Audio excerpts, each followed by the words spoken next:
She sent it to me at exactly 9:01 in the morning, right on the dot. No message first. No warning. Just a picture. 2 cruise tickets. First-class suite. Thick paper with gold lettering, floating over a picture of bright blue water that looked too perfect to be real. $30,000 wiped out in one swipe of a card. Under the photo, she left a short line, sharp and mean on purpose. Booked with our retirement money. For me and my real partner. Try to stop me. At the time, I was outside trimming the hedges, still wearing my yard gloves. I stared at my phone and didn't move a muscle. Not because I was calm, and not because I didn't care. I was furious. But more than that, I felt something settle in my chest. Confirmation.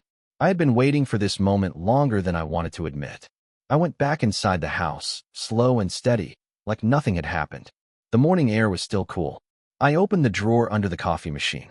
Behind 2 old cookbooks with faded covers and a thick envelope full of expired coupons was a folder I had labeled myself over a year earlier, written in my own handwriting. If she crosses the line. I pulled it out carefully, like it might burn me. Inside was nothing fancy. 1 notarized directive, 1 emergency response plan, and 2 phone numbers I had hoped I would never need. But today was different. Today, she did not just cross the line. She stomped over it and dared me to react. So I called the first number. My lawyer picked up on the second ring. I didn't explain anything. I didn't need to. I said the phrase we agreed on back in 2021. It is time to enforce Section 11. The line went quiet for a moment. Then he said he understood. The freeze will begin within 5 minutes. You will get a confirmation email. I hung up and dialed the second number. That one rang longer. I pictured him sitting at his desk, sipping coffee, still thinking I was just another boring client obsessed with spreadsheets. He finally answered. Good morning, Tom. I didn't waste a second. Activate the custodial override. Full clause lockout. He paused. You are sure? She used it. $30,000. It is confirmed. I heard a drawer open on his end. Papers shifted. All right, he said. Section 11 is now active. As of 9:06 in the morning, she has no access. And for what it is worth, that transaction is already under review because of the alert you placed last spring. Perfect. I ended the call and sat down at the kitchen table, staring at the refrigerator like it might explain how things got this far. It didn't. But the little magnet holding an old photo did. The 2 of us in Cancun, back in 2004. Back when we made choices together. Back before she started guarding her phone like a secret vault. Before she laughed too hard at work happy hours with a man named Tyler. Before she accused me of being jealous and controlling with money I earned while she chased what she liked to call personal growth. She used to tell me I didn't understand modern relationships. That was not true. I understood just fine. I just refused to pretend I was blind while my wife wrapped betrayal in therapy language to excuse herself. She probably expected me to explode. Yell. Throw something. Beg. I did none of that. Because unlike her, I plan ahead. And the truth is, I never fully trusted her with money. Not after the second time she accidentally dipped into our shared investments for a business retreat in Bali. She went with a yoga friend who was divorced, wealthy, and had a habit of circling married women going through midlife reinvention phases. From that moment on, I prepared. Quiet talks with an estate attorney. Careful updates to the trust. Small shifts in retirement accounts. Everything arranged so it looked untouched from the outside, while the core protections quietly moved into place. By 9:07 in the morning, the email arrived. Her access was gone. The audit was live. The accounts were frozen. The emergency clause was active. And the best part was this. The card she used was now legally wrapped inside a protective trust. She had hit the iceberg. She just did not know yet that the ship was already going down. That realization came later. Sunday morning, at 9:58 anti-meridium, she walked into the bank like a woman who thought she had won. Oversized sunglasses. Hair still damp from a goodbye shower with Tyler, the man she claimed was her future. She looked like someone who believed she had burned down a marriage and walked away richer for it. As far as she knew, this was just a quick stop. She wanted to make sure the cruise payment cleared. Maybe move a little more cash into the new joint account she had opened with him. Italy was next after the Caribbean, or so she told herself. Might as well live it up while she still could. The teller smiled. Good morning, Mrs. Carter. How can we help you today? She smiled back, confident and smooth. I just want to confirm a wire transfer from yesterday, she said. It was a large amount. The teller clicked a few keys, then stopped. One moment. I am going to ask the branch manager to assist you. Her smile flickered. Is that really necessary? Yes, the teller said. It is standard procedure for anything over $25,000. She didn't argue. She still thought she was in control. She had no idea what was already set in motion. Why would she expect anything different? As far as she was concerned, she had beaten the whole system. 10 years of marriage behind her, and she finally thought she was free. New man, new future, new money. She figured consequences were for other people. That confidence lasted right up until the bank manager stepped out from behind the frosted glass door. His name was Michael Delaney, and the smile he gave her was tight and uncomfortable. Not friendly, not hostile, careful, measured. The moment he appeared, the room changed. Mrs. Carter, he said, if you would not mind, I need to speak with you privately. I was not there, but I could picture the look on her face. That brief flash of irritation she always got when someone dared slow her down. Is there a problem? She asked. It would be best if we discussed this in my office. She followed him, still confident, still wearing that invisible crown she put on herself. But when the door shut behind them, that crown cracked. Delaney did not sit down. He stood beside the table, folder in hand, and laid 2 sheets of paper in front of her. Ma'am, he said, at exactly 9:01 ante-meridium yesterday, you initiated a transaction from the Carter joint account totaling $30,148.22 to a third-party vendor, Pacific Monarch Cruises. He pointed to the page.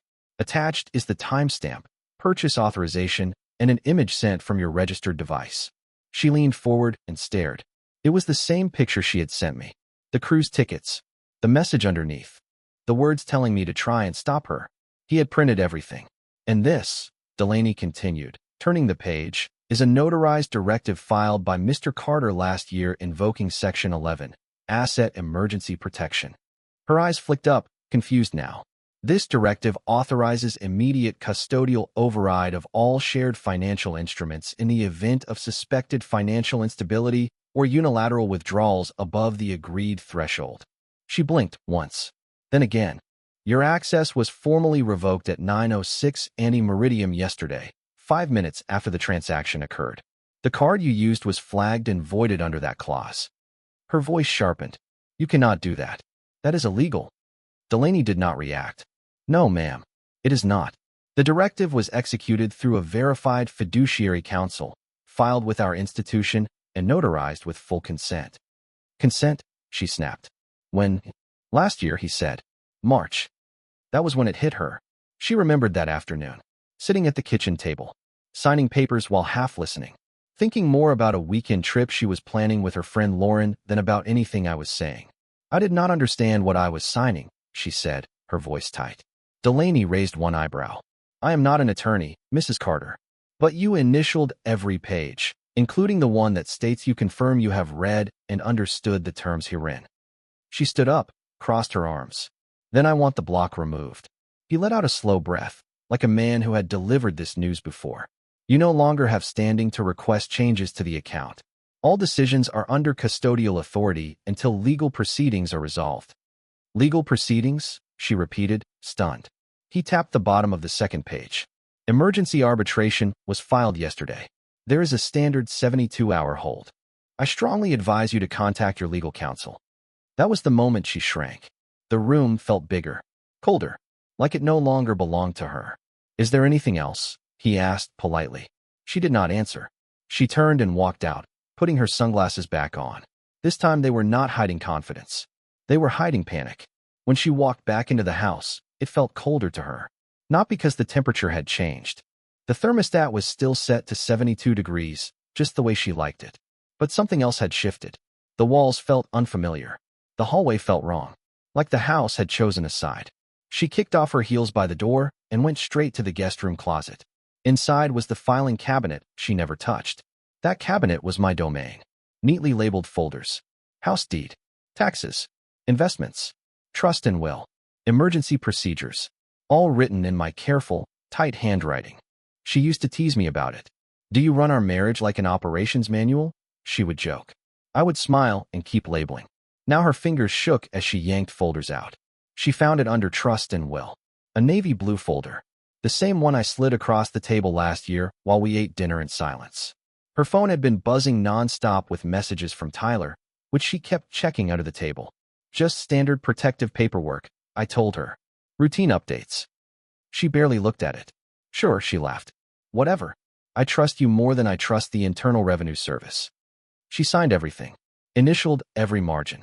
Because why read boring clauses when she was already planning her escape? Now she sat on the carpet, legs crossed, turning pages fast. Her name was everywhere. But with every paragraph, it meant less. The language was dry and legal, hard to follow, until she hit one clause that stopped her cold. The clause was short, clean, deadly. Any withdrawal over $10,000 without mutual approval during an active review period would trigger an immediate audit and protective freeze, with access suspended for the initiating party until the investigation finished. That was it. No drama, no emotion, just facts. At the bottom were the signatures. Mine, hers, a witness, a notary public, dated March 12, 2024. She stared at her own initials sitting right next to the sentence that just wiped out her financial freedom. Review period. Her mind snagged on that phrase. When had there ever been a review period? She flipped the pages faster, her stomach tightening. Then she found it. A formal memo I sent to the bank 2 months earlier. A written notice initiating a financial activity review due to concerns over unilateral spending and irregular transactions. I never wrote her name. I did not have to. She knew exactly who it was about. The retreat in Bali. The yoga program. The 6 unexplained charges at that boutique where the new man's former wife worked. She let out a sound that landed somewhere between a laugh and a choke. The man she called dull. Predictable. Safe to ignore. I had built a trap, and she signed the release. She tossed the folder aside and stood there rubbing her temples. Her hands were damp now. The confidence she strutted into the bank with earlier was gone. Her heart was racing, not with anger, but with something worse. Understanding. She had not just underestimated me. She had handed me every tool. Every joke about how cautious I was. Every eye roll when I said we should read things carefully. Every lazy just sign it. I am busy. She had given me the pen. She did not just cross the line. She helped draw it. And now I was the one enforcing it. She grabbed her phone before the folder even hit the floor. The cruise had to be real. It had to be locked in. She had watched the confirmation screen load. She saw the receipt land in her email. She even sent a screenshot to her new boyfriend, joking that they were escaping their old life for good. She paced the kitchen while hold music chirped through the speaker, back and forth like a trapped animal. When someone finally answered, her voice wavered just enough to give her away. Hello, I booked a luxury suite yesterday. Pacific Monarch Caribbean Escape. Departure date is the 12th. I need to confirm the payment went through. The customer service voice was upbeat and polite. Of course. May I have the full name on the reservation? Laura Bennett, she said. It should be under Laura Bennett and Daniel Price. There was silence. Then the sound of typing. Ma'am, the agent said carefully. The reservation was initiated, but the payment has since been reversed. What? She snapped. Reversed? Yes, ma'am. It was flagged at 9:07 yesterday morning and placed under a legal hold. But I paid, she said. I saw the confirmation. I have the receipt. I understand, the agent replied. However, the card holder of record revoked authorization, which automatically triggers a reversal. She tightened her grip on the phone. I am the card holder. There was a pause. The agent cleared their throat. Our system now lists Thomas Bennett as the sole account custodian pending litigation. All financial instruments connected to that transaction are suspended. Her voice dropped. Litigation? Yes, ma'am. A court directive was filed yesterday morning. You should have received a summons from his legal counsel. The color drained from her face. So the cruise is canceled, she said quietly. The cabin is being held under legal review, the agent replied. But there is no active booking under your name and no payment processing. I am very sorry. She hung up without saying anything. Litigation. Custodian. Suspended. The words bounced around her head like loose coins in a dryer. She had blown up a marriage with the confidence of someone who thought she held the detonator. Turns out the man she dismissed had already cut the wires and let her press the button anyway. She marched to the front window and yanked the blinds open. Everything outside looked the same. Quiet. Normal. A jogger passed. Birds chirped. The lawn still needed mowing. Then she saw it. A courier envelope sitting neatly on the welcome mat. Thick paper. Legal weight. The kind that came with tracking numbers and consequences. She froze. Because in that moment, it hit her. The trip was not just canceled. It never had a chance. She sent that message to me thinking silence meant defeat. But I had not been silent. I had been preparing. By noon, she was pacing the living room, the space that used to be her comfort zone, now feeling like it was collapsing under her feet. She called the bank again. Nothing changed. She reread the paperwork, hunting for a loophole. There was none. The cruise was gone. The money was locked. Her name had been stripped from the accounts she used to mock me for protecting, and that envelope on the porch stayed right where it was, unopened, waiting. Like a loaded gun she finally realized was pointed straight at her. So she did the only thing left that made sense in her unraveling mind. She called Daniel. He answered on the second ring. No greeting. Just tension so thick you could feel it through the phone. "We have a problem," she said, trying to sound steady. She did not get past the first sentence. "No, Laura," he cut in. "We do not have a problem. You do." She blinked. "What are you talking about?" "I just got served," he snapped. "Your husband's lawyer showed up at my office. Hand-delivered papers." Her heart skipped. Served with what?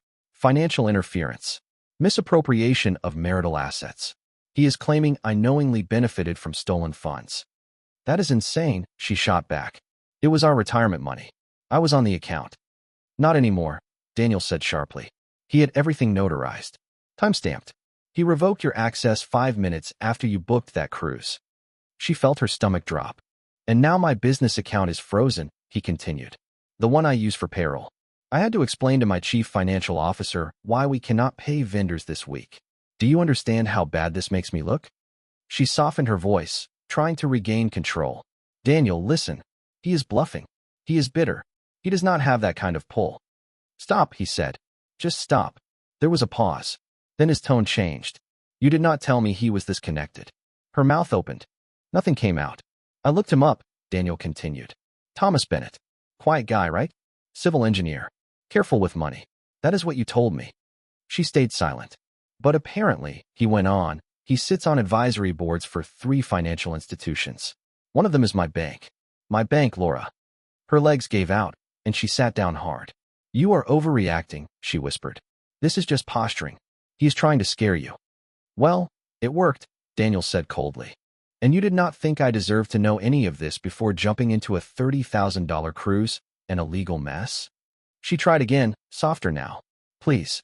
This is just noise. We can fix this. Let us just get through it together." "No," he said. "We will not." The line went dead. She sat there with the phone pressed to her ear long after the call ended, like if she waited long enough, his voice might come back and undo everything. 5 minutes later, her phone buzzed. A text message.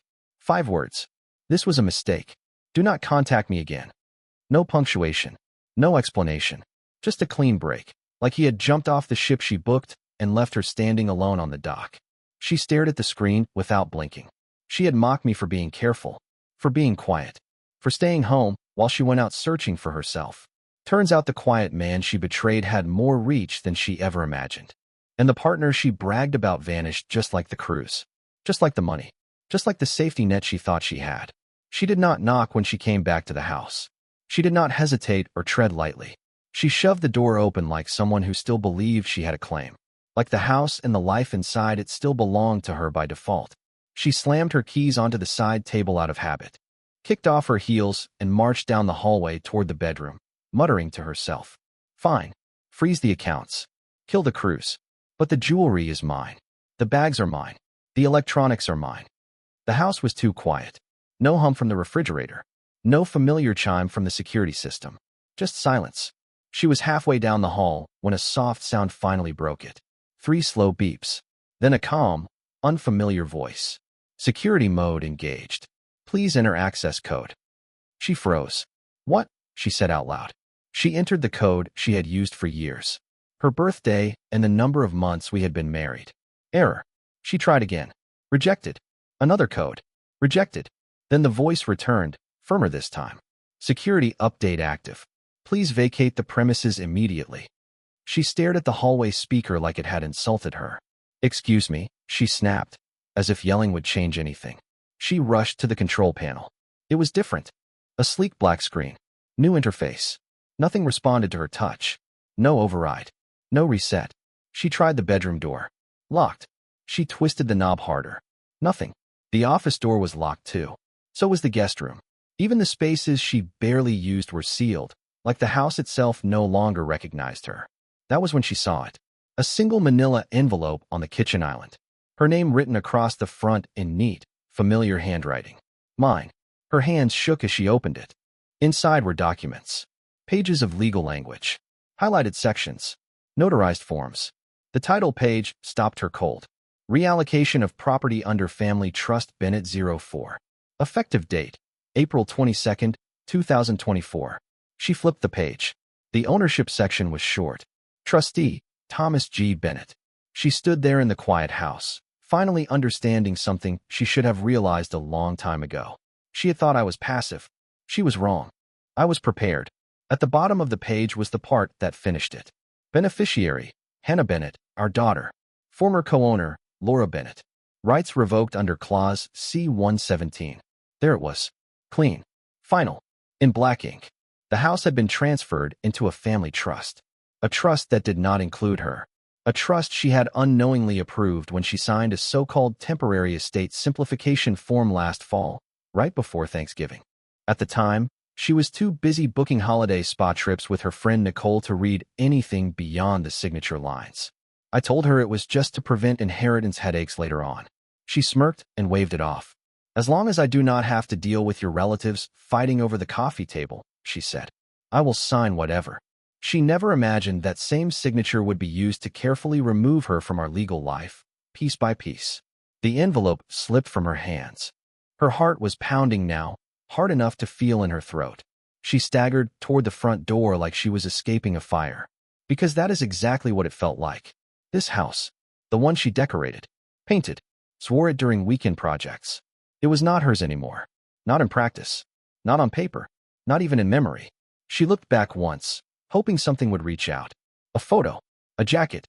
Anything that said she still belonged. There was nothing. Just quiet walls. And a security system that now treated her like a stranger. The stairs creaked as she sat down hard, still clutching the empty manila envelope like it might somehow refill itself with better news. Being locked out of the house shook her. But this went deeper. She could still hear the automated voice in her head. Please vacate the premises. Like she had never lived there. Like none of it was ever hers. She barely noticed her phone buzzing again inside her purse. The first ring, she ignored. The second ring, she looked. Unknown number. Normally she would never answer. But everything was already falling apart. And part of her hoped, foolishly, that this was someone calling to say there had been a mistake. She answered. This is Laura. A professional voice responded. Good afternoon. This is Michelle Carter calling from the Retirement Oversight Board, Division of Joint Pension Compliance. May I confirm I am speaking with Laura Bennett? She straightened a little. Yes, that is me. Her voice slipped into that polite tone she used to get out of airline fees and talk her way into free upgrades. I am calling regarding a flagged activity report on your shared pension account initiated yesterday at approximately 9:01 Anti-Meridium. Our system detected a request to reallocate more than 90% of the fund to a third-party vacation entity without spousal co-authorization. Laura blinked. I did not know that required. Ma'am, the woman said calmly. Your co-signature authority was modified earlier this year under a custodial adjustment. You were notified by certified mail, electronic mail, and account portal notification in March. March. That was when Laura had been on a digital detox. She bragged about it online. 21 days without electronic mail. Detoxing from what she called negative masculine energy, posted under filtered yoga photos. The voice on the line continued. Due to the size of the attempted withdrawal and the nature of the transaction, this matter has been escalated for internal audit and potential fraud review. Her stomach dropped. Fraud? She said quickly. No, that is our money. I did not steal anything. The system does not evaluate intent, the woman replied. Only compliance. I strongly recommend you consult legal counsel. You may be contacted by the Joint Pension Review Board within 7 business days for formal inquiry. Laura's breathing turned shallow. Is there anything I can do right now? There was a brief pause. You can prepare, the woman said gently. That is all I can advise. The line went dead. Laura sat frozen on the stairs, phone still in her hand, as the screen slowly dimmed. The worst part was not the word fraud. It was the tone. Calm. Polite. Detached. the sound of systems moving forward without her. Now even the retirement account, the one thing she had never paid attention to, was turning against her. No money, no cruise, no Daniel, no house, and now, maybe, no pension.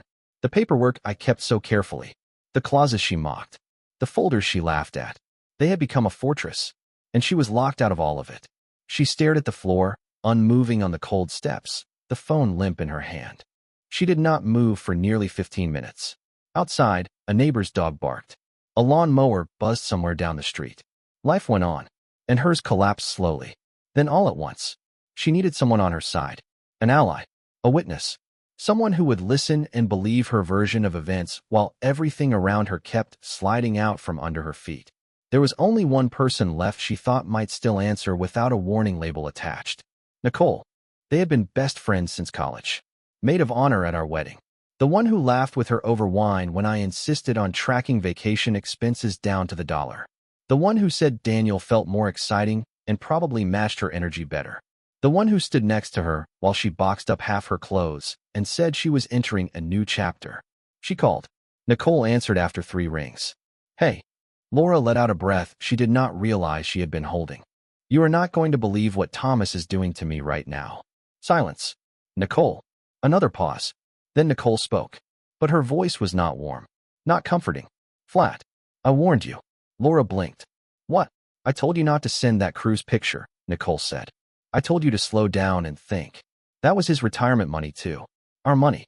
You joked about draining it like it was a shopping spree. It was a joke, Laura snapped. It was dramatic flair. Daniel thought it was funny. No, Nicole said calmly. You did not think. That stopped her cold. Nicole's tone shifted. Detached. Clinical. Like she was talking through a case file instead of to a friend. He begged you to pause, Nicole continued.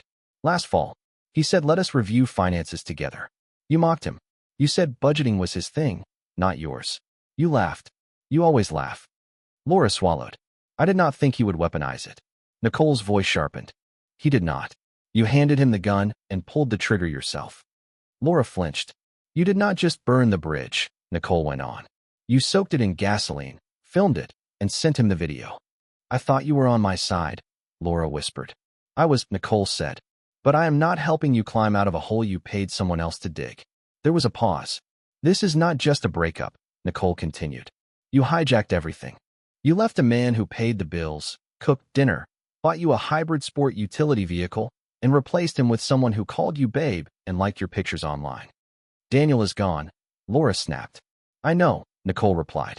And that matters. Laura's grip tightened on the banister. Her knuckles turned white before she realized she was shaking. I am sorry, Nicole said. It did not sound like comfort. It sounded final. I cannot do this with you. Not this version of you. The call ended. No follow-up message. No call me later. No half-hearted joke. Just silence. Laura stared at the screen until her name faded and the phone went dark, like a curtain dropping after a bad performance. She did not know what hurt more. That Nicole walked away, or that part of her expected it. I had taken the house, the money, the trust, and now, one by one, the people she thought were guaranteed were gone too. She did not bother with sunglasses when she left the house again. No makeup, no effort, just yesterday's clothes. Hair pulled back without care. Eyes darting like someone reaching for a branch that was no longer there. The bank looked the same as it always did. Polished floors, clean glass, that smiling poster above the teller counter that said your future starts today. No one smiled at her this time. The receptionist glanced up once. Then again. Recognition crossed her face. Then pity. I need to speak with Mr. Delaney, Laura said, her voice thin. Please, she added quietly. It is urgent. Less than 2 minutes later, the manager stepped out. No forced warmth this time. No polite cheer. Just a tired breath and emotion toward the hallway. Inside his office, the door closed softly behind them. She did not sit. I need the block lifted, she said. Now. Delaney did not react. He gestured toward the chair. She stayed standing. He leaned forward, hands folded. Mrs. Bennett, he said, I understand this is distressing. But you triggered a clause established under a conservatorship. She froze. Conservatorship, she repeated, like the word did not belong in her mouth. Delaney nodded and opened a drawer. Yes, your husband filed for temporary financial oversight in June. It was approved and notarized. Reviews scheduled every 6 months. Her breath caught. Wait, that is not possible. I never agreed to that. You did, he said calmly, sliding a document across the desk. She stared at it. Her signature. Clear. Confident. Dated March 9th. What is this? She asked. That, Delaney said gently, is the spousal consent form for temporary financial delegation. It is commonly used during restructuring or when there are concerns about spending behavior. She looked at the page like it might start breathing. For the first time that day, she had no argument left, and I knew then what she was finally starting to understand. I did not react. I prepared, and preparation always beats panic. It grants your husband primary custodial authority over all joint and retirement accounts, Delaney said calmly. It also authorizes a professional audit. Laura shook her head, words tumbling out uneven. No, I do not remember this. This had to be something else. He tricked me. Delaney tilted his head slightly. You initialed every page, he said, including the one titled Voluntary Consent to Fiduciary Reassignment. It is not hidden. It is on page 2. She stared down at the form. Her handwriting looked foreign now, like it belonged to someone careless, someone confident, someone who never thought consequences applied to her. The date glared back. March. That month came rushing in all at once. She had been planning her spring reset, balancing Daniel's birthday trip, an online yoga certification, and a financial empowerment seminar Nicole insisted she attend. I remembered that morning clearly. I walked into the kitchen holding papers and said, "These are just for tax alignment, if you do not mind." She signed without looking. Later that week, she bragged to Nicole about it. He trusts me so much, she laughed. We signed things for each other like a startup. The truth was simpler. I was the one running the company. She was the risk. So you are saying, she said slowly, that he legally took control months ago. Her voice cracked, and I handed it to him. Delaney did not answer.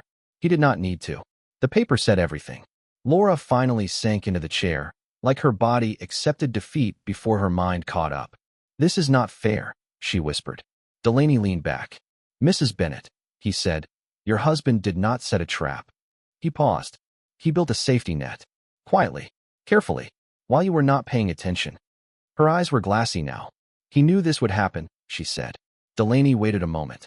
Then he spoke again, softer. He planned for the storm. You lit the match. And just like that, she was sitting in the ruins. Not because I reacted, because I prepared. Monday morning came without ceremony. No alarms. No lawyers at the door. No frantic calls. Just silence. The kind that presses against your ears until you start imagining sounds that are not there. Laura was sitting at the kitchen table when her phone buzzed. An unknown number. No contact photo. No preview text. Just vibration against the wood. She picked it up. No greeting. No name. Just words. Asset protection complete. Cruise refunded. Litigation pending. Retirement restructured. She swallowed. Then the last line. And your real partner? Send a full written apology by electronic mail to avoid exposure. You lose nothing you did not throw away. Her throat tightened. She read it again. Slower. Every sentence felt measured. Clean. Final. Like a report written by someone who no longer needed to explain himself. Her phone buzzed again. A second message followed immediately. Do not call me. Do not come back. You already boarded your ship. It just never left the dock. That was it. No insults. No anger. No emotion to argue with. Just a conclusion. Her hand slipped. The phone clattered onto the tile floor, screen still glowing. She did not pick it up. She did not cry. She did not scream. Her body simply forgot what reaction came next. She looked around instead. The house felt wrong. The walls were bare. She had boxed most of the photos weeks earlier, planning to redecorate after her new beginning. The refrigerator was half empty. The chairs felt too big now, like they belonged to someone else's life. Even the air felt borrowed. And that was when it finally landed. I had not taken anything in a rush. Not the money. Not the house. Not the trust. I had been separating from her for months. Quietly. Piece by piece. While she rehearsed her exit speech, I let her feel powerful right up until she proved my concern was justified. The cruise photo. The message. The challenge. That was not the betrayal. It was permission. She thought she was leaving with a win. With a story she could tell friends. With proof she chose herself. Instead, she walked straight into a system she never saw coming. A structure built patiently by the man she called predictable. There would be lawyers. Meetings. A future she would have to rebuild from nothing. But none of that mattered in that moment. Standing barefoot in a house that no longer recognized her, she finally understood the truth. She was not outplayed by anger. She was outplanned. The only ticket she ever booked was not for a cruise. It was a one-way exit from the life she thought she controlled. And there were no refunds.